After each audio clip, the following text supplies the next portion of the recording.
hosted by Puppy Development. My name is Vijay Joshi. I'm one of your puppy coordinators, and I'm joined today by my other three coordinators, Melissa Raymond, Laura Fisher, and Barry Lynn Wood. So our topic today is about puppies and choices.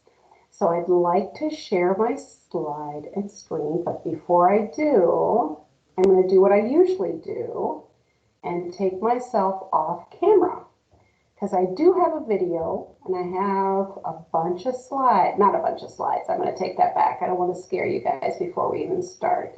So can everyone see my screen? If you cannot, shout out. If I hear silence, I'm going to assume that you see a lot of seasonal photos of all seasons. Everything looks good. Oh, thanks, Melissa. We're going to hope it doesn't get to the cranberry time, but you never know. I'm going to stop sharing for one more second, guys. And I do this every time. And the reason I want to stop sharing is because of the sound. And it's going to help. All right, now. There we go. Try two. Here we are. So the topic today is the choices puppies make. This is going to be, I think, who is it? Mark? Mark mentioned that today's puppy day. So I'm pretty excited. Before Mark, Melissa Raymond mentioned it to me. She said, Vijay, did you plan this out? Or was it actually, you know, what happened? Did you know it's puppy day? I said, no. And I said I could act like I do this, but I got such a big mouth, I would have told you guys that I didn't know anyway. But I'm excited. Puppy choices falling on Puppy Day. And the second shout out I want to give or applause are for all of the videos and photos I'm going to have. So it's very appropriate for Puppy Day. So every few slides, you're going to have a slide that has a bunch of puppy pictures on it. If you know any of those puppies, I want you to type it in the chat and tell me, just not tell me, but shout out to them. Say, hi, how you doing? So we're going to start out with one of those slides. This is my adorable humor slide with the puppy pictures. And I'm going to pause for a second. Take a look at all these pictures. And if you see any puppy, any raiser that you know, say hi out to them. Hi, Turkey. Hi, any puppy raiser that you know, any puppy that you know. I'm going to give you a couple seconds. Let's see if you guys know any of your fellow puppy raisers. Hi. Or recognize your own. Hi. Hi. Hi, Skittles, Deb said. Yeah, just type it in the chat. Type your hello in the chat to whoever you see. Oh. Can you guys see the slide?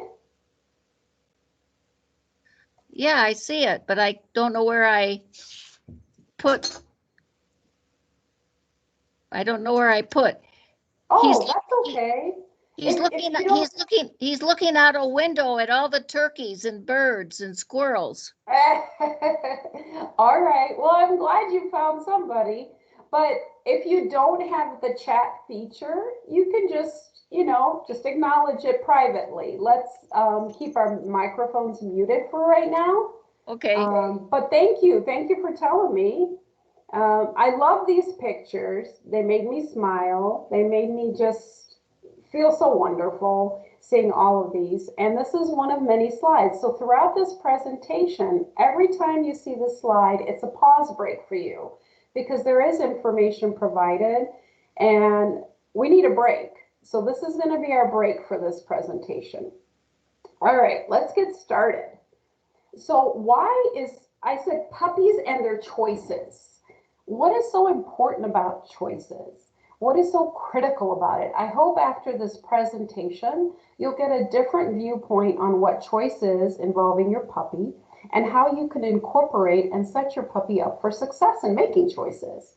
So there's 6 little boxes here, and these aren't limited to the importance of a choice, but they're the ones that I felt truly are critical.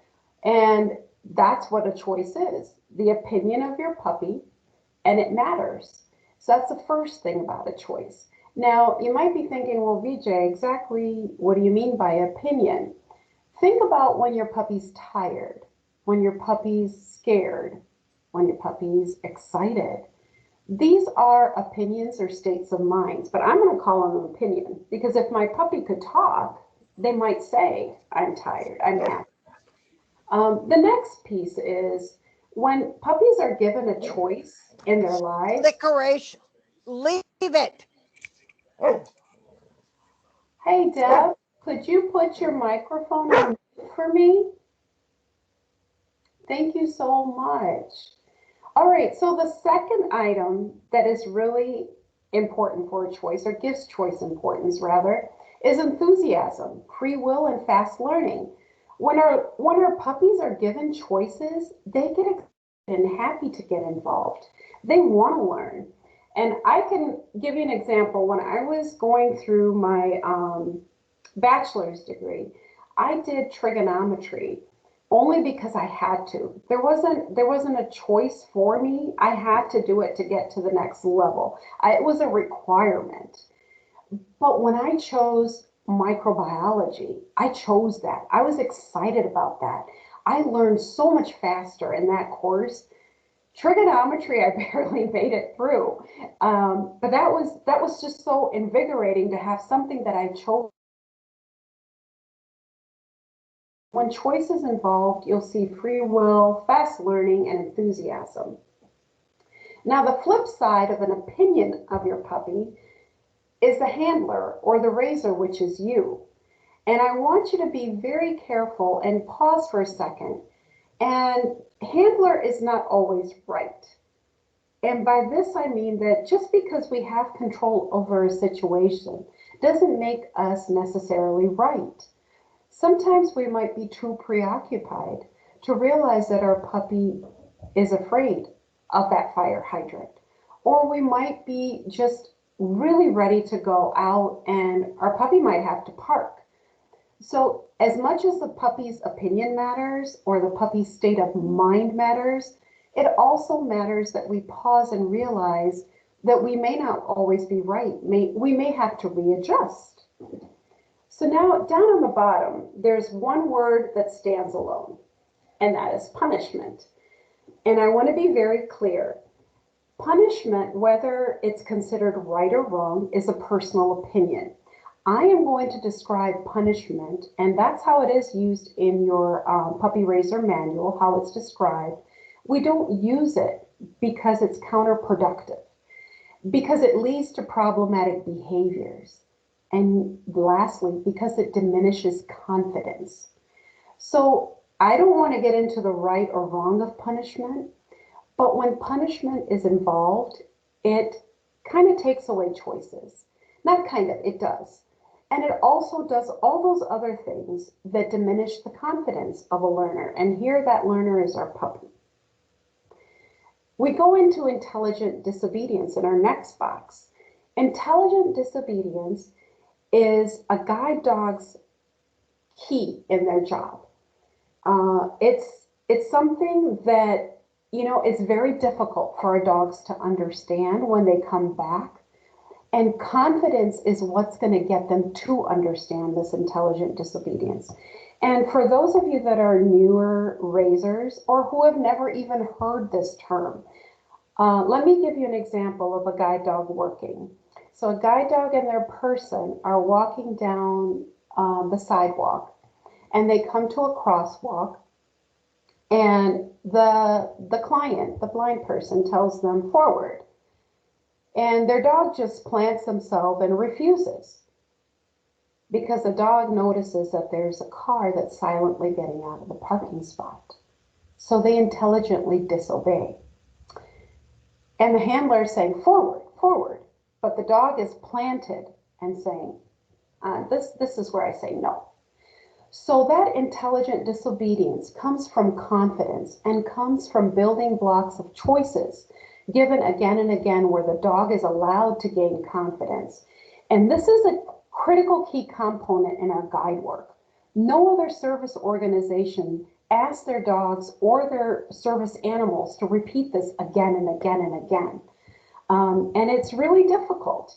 We ask our dogs to listen, our puppies to listen all the time. But then when they become guides, they have to understand when to not listen.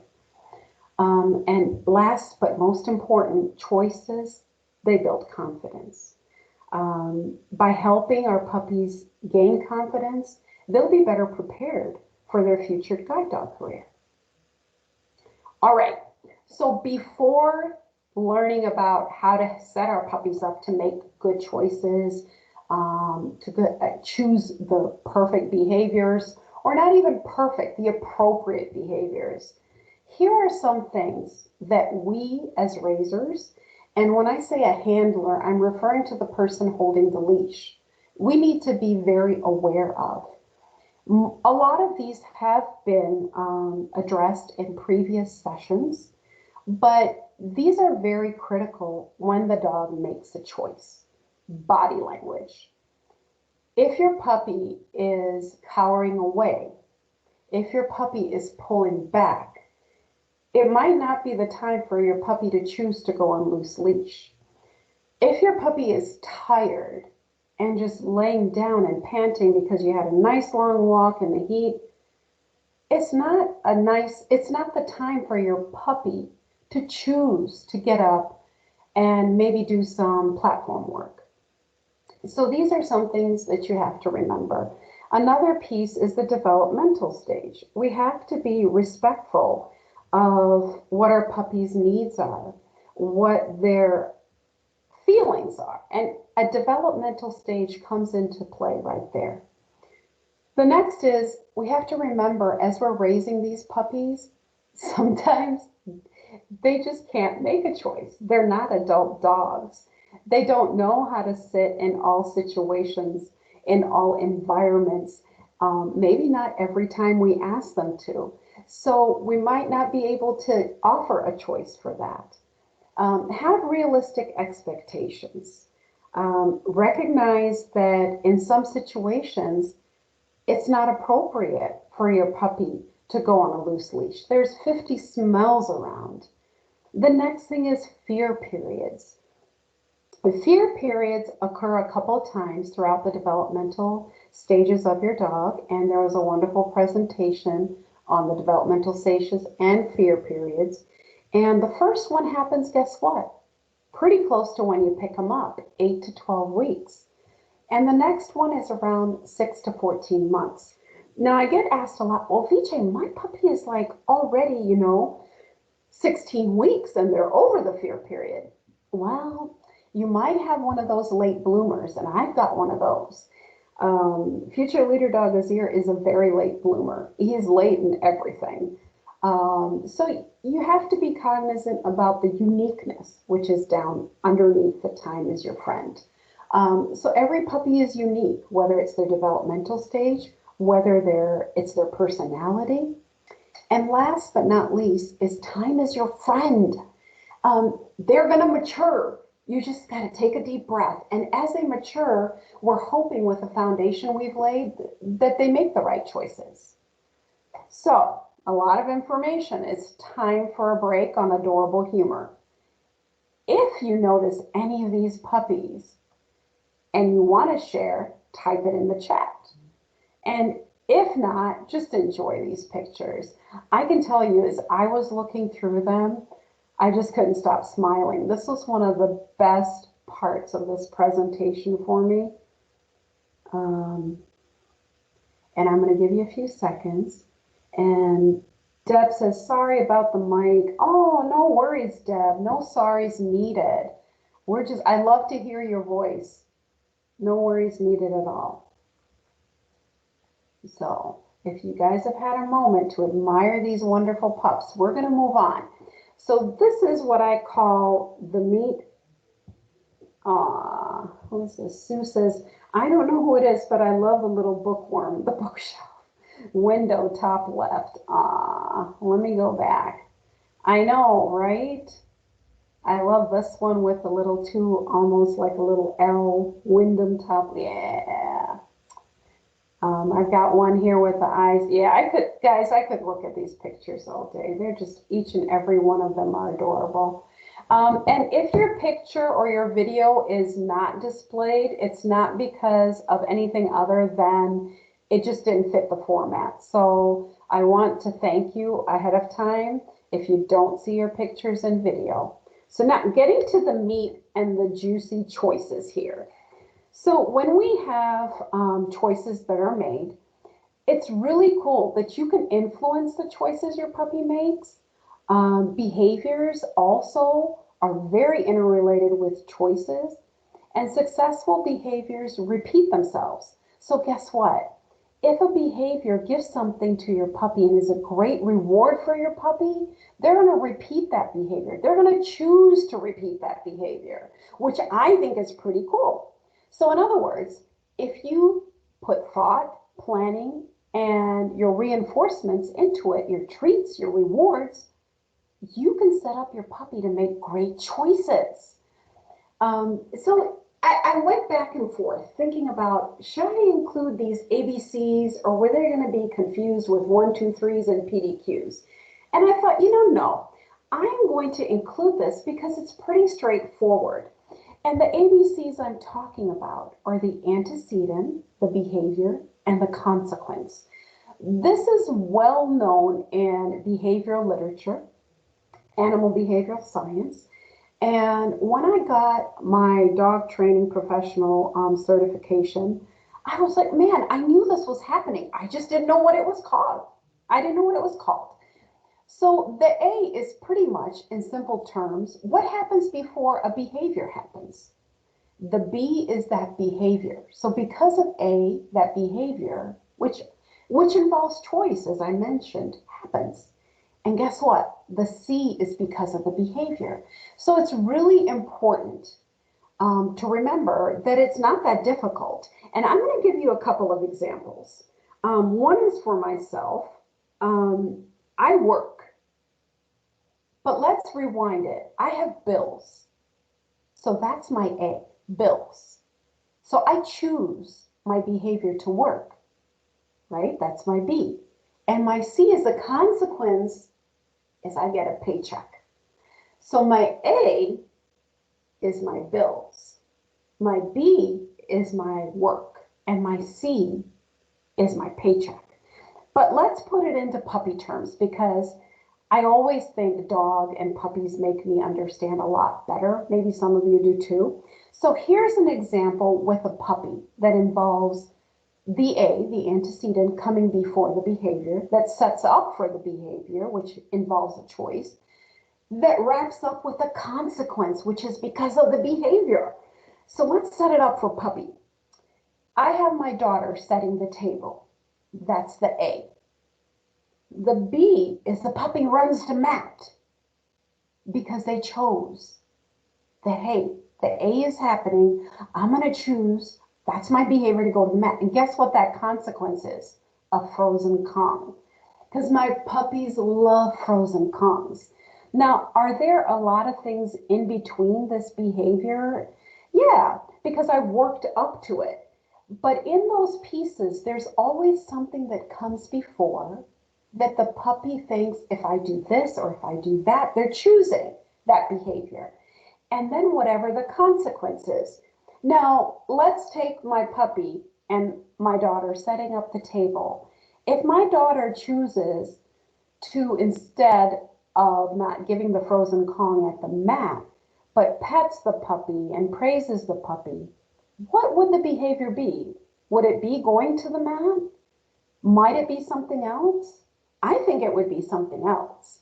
Usually I ask you guys to answer questions, but because this is a lot of information, I'm going to have you put suggestions in, or even ideas in, or contribute however you want, because this is a lot of information. It's pretty straightforward. Let's use another puppy example. Let's say that I bring my 7-week-old puppy home and the doorbell rings, which is my puppy's never heard a doorbell. And I go to open the doorbell and then there's a clown because my son dressed up as a Halloween clown. And my puppy starts to bark and back away. So we had the A, which was the doorbell ringing, and the clown coming too, right? That's a whole piece of it. The B right, is the puppy's backing away and barking. And the C is my son goes away because my son's like, okay, I'm just going to go and trick or treat, Mom. I'll be back. But guess what? By that barking behavior, the puppy got rid of my son, didn't he? So it's really cool, but we will go over this. So now, after the ABCs and setting your puppy up, and we can influence it, and this is how choices are made and behaviors are, well, do we always have to give puppy a choice? I mean, is it really necessary? So I would say don't offer a choice when it's not possible. And an example of that is our puppies need vet care. There's no way around it. There's no choice that our puppies can make in that. But guess what? We can prepare them. We can prepare them with canine cooperative care. We can provide them options by setting them up to make the choices to be participants. So allow a choice when it's possible.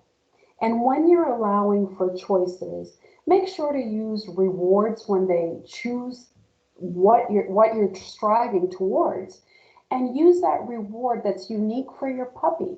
Some puppies love food, some toys, some praise, some pet, but your puppy has to find it rewarding. And we hit upon this a lot of times, but it's extremely critical when you're setting your puppy up to make choices. Reinforce, reinforce, reward, encourage, and repeat that behavior. Because when your puppy repeats that behavior, they're choosing to repeat that behavior. And last but not least, don't confuse making a choice with bribing your puppy. They're not the same. And I find that bribery is not usually intentional. And I've done it too. It's nothing that it's intentional and we're doing it and we're bad doing it. But when we're in a hurry, sometimes we wave our cookie around. I find my son doing, don't tell him. I find my son doing it with his puppy that he's raising. And Tobias is like waiting for that cookie to come out before anything else. He's choosing. The reason I'm saying use choice and not bribery is because you're practicing those skills with your puppy. When your puppy sees that cookie before he's even allowed to make the choice, all they're focused on is the cookie. They're not really thinking about the situation at hand. So bribery is something we got to be really careful with. All right.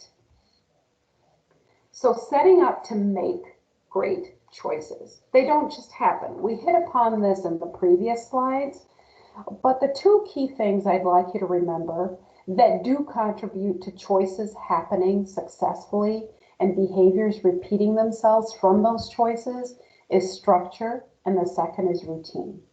With structure, you can help your puppy avoid hyper anxious behaviors that's driven by unsureness. Sometimes mouthing, whining, barking, demanding. So if you structure your environment for success, it really helps. If you take away all of those valuables, whether they're your socks or whether they're shoes, or maybe even just, one of your sweaters laying on a chair that could be dragged down. If you take those away and don't even offer those in the environment, it sets your puppy up for success. And I don't know, I found before using positive reinforcement training and before setting up my environment, when I used to say leave it all the time, it was tiring for me. I was very tired, and this avoids a lot of anxiety, both on my part and the puppy's part. So routine. Routine is really important because when you're going through your daily day activity, there's a predictability. Life is easier, and there's a reliability. And you find that your puppy chooses. Okay, when I go to the door, it's morning time, and Mama's gonna open the door if I choose to sit. It makes your puppy's choices fall into line. There's a predictability. When I sit, the food bowl will come down. If I lay down on my mat, there's a repetitive reliability in routines, and those behaviors and those choices, they're easier to make for your puppy. All right. Adorable humor again, guys. I'm gonna pause for about 30 seconds. Enjoy again, from bubbles to cats to water behind to bathroom toilets to wiggly butts and sleeping naps and using puppies for their cushions to just a somber expression in front of a crate. Oh my goodness, I adore these pictures and thank you. Thank you and thank you. Me and Hudson. Ah, Marlo says river and bubbles. Yes, yes. All right. So, I feel that as we're going through puppy raising or even just through life, adorable, and is there adorableness? Yes, I just didn't say it. Adorableness and humor are needed. And these pictures are all that. Okay, learning. Um, I'd like to hit on learning because learning is another key factor that comes into play with choices. Learning will take place when your puppy is fresh, interested, ready, and not distracted. And then again, they're ready to make those choices. Structured environment, we hit upon that already. But what about making it fun? Remember my trigonometry? Oh my. Um, to this day, I cringe. And I did not have a fun professor for that. And what about when they're making choices and we're in a really busy environment? And that's where I chose this picture. It's Walt Disney World, right? How cool. And maybe to a point, our puppies, as they mature, as they get older, they can make the choice to settle. But we have to start out with quiet and minimal distractions. Now, the physical and emotional safety. This is something that's going to drive your puppy to make decisions and choices.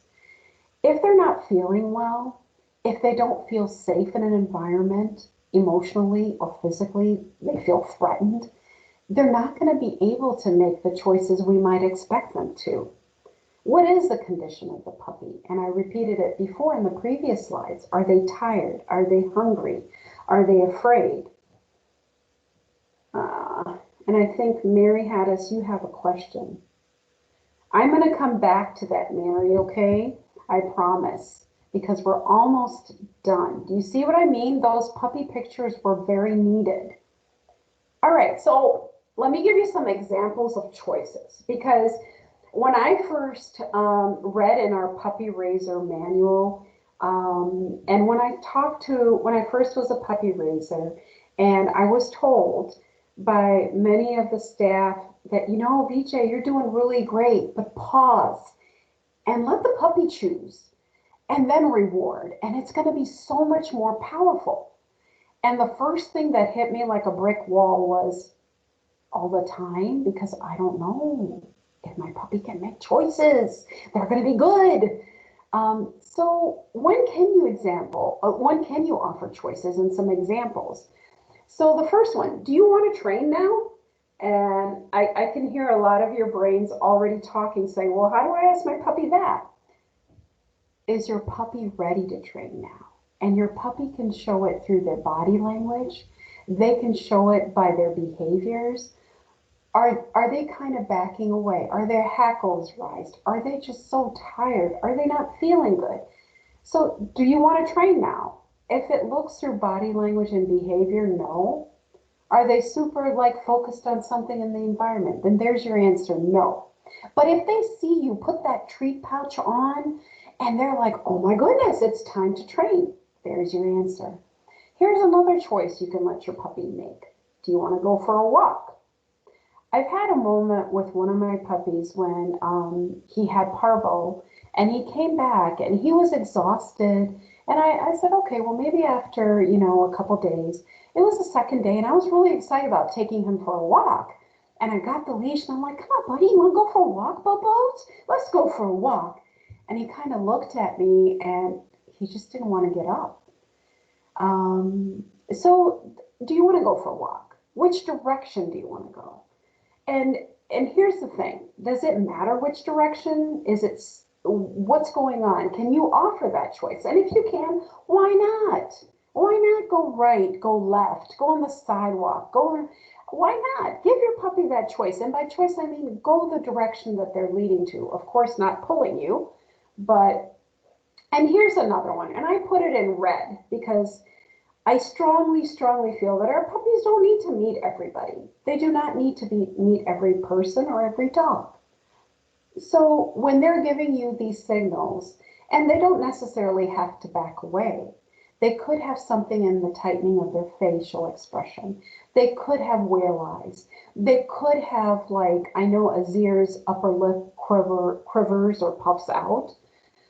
That's an indicator that, you know what, I'm good, Mom. I really don't need to get any closer to that person. They kind of look a little special. I don't need to get a little closer to that dog. They could look kind of tiny and they look like a ball of hair rolling around. I don't need to get close. So pay attention to what your body, your dog, pay attention to what your dog is telling you. Do you want to play with other puppies or hang out with Mom? I put this in there because at this time when we have one-on-ones and puppy classes limited, we like to get together with family, with friends, or puppy raisers. But here's the thing. We might enjoy hanging out with our family, friends, and puppy raisers. But does our puppy really want to hang out with the other puppies there or the other dogs there? Or is he kind of just standing by you? And why not? Why can't the puppy or the dog that you have with you stand with you or you settle at your feet? Do they need to play with them? I think that's a clear signal that they're like, no, I'm cool, Mom. So why not offer that choice? They don't need to play with them. How about, do you want to go explore that thing or stay away from it? Every time I bring a puppy to campus for the first time and they see one of the statues, they're like, oh my goodness, this is the most massively, oh my goodness. And that, oh my goodness, is just like the loudest signal, like, no, Mom, I'm good. A couple of them were really excited and want to go say hi, but the ones that didn't, they don't need to, right? So here's the wraparound for all of this. If the choice is safe, appropriate, and possible, then give it. Remember, safe, leader dog appropriate, and possible, then give it, right? Okay. All right. I promise we're getting to the end. I don't know about you guys, but when I first learned this concept of choice, my brain was getting really tired. So bring about the best in your puppy. And when you bring about the best in your puppy, it ends up bringing the best in every situation. So whether your puppy's high energy, low energy, you're going to find that when given the choice and the time to make that choice, it brings out from a high energy to low energy, because there's that, even if it's a couple second of pause, your puppy's considering options and choices and analyzing and thinking. And guess what? They're looking at not only a focus, but they're looking at a wide angle. So choices combined with structure and time allow the best possible self of your puppy. And it's really, really cool to watch how that best possible self emerges. You get a confident puppy. You get to know your puppy. And that confidence, as they're growing from a 7-week-old puppy to now it's 16, 17, 18-month-old dog, it's a big force that's built within them. And that is going to give them so much to feed into when they come back for training. And guess what? Last but not least, they get to stand on their own paws, guys. How cool is that? A confident dog returning that's got their boom paws down and standing, but they still use you as a resource. They check into you. They are with you, but they're confident in their own paws. They're happy. They're just not anxious. And I find that simply amazing watching my puppies achieve this. All right. Aha. So I have another adorable humor slide. And then we have one more, which I think you will really enjoy with our videos. But I'm going to give you a couple seconds. And if you see someone, or even if you just love a picture, type it in the chat. Take a break. Ah, Denali, yeah.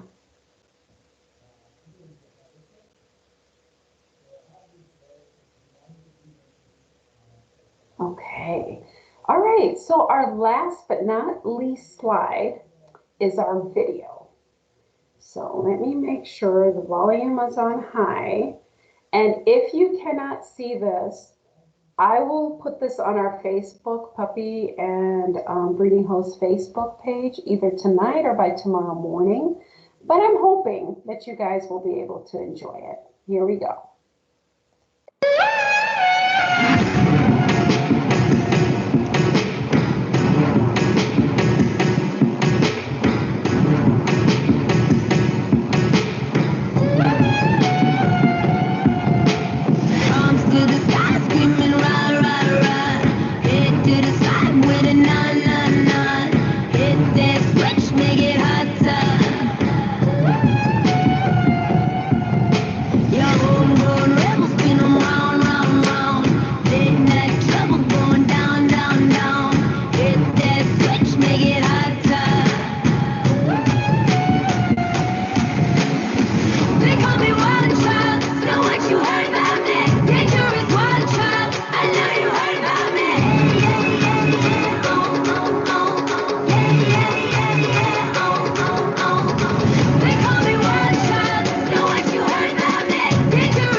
All right.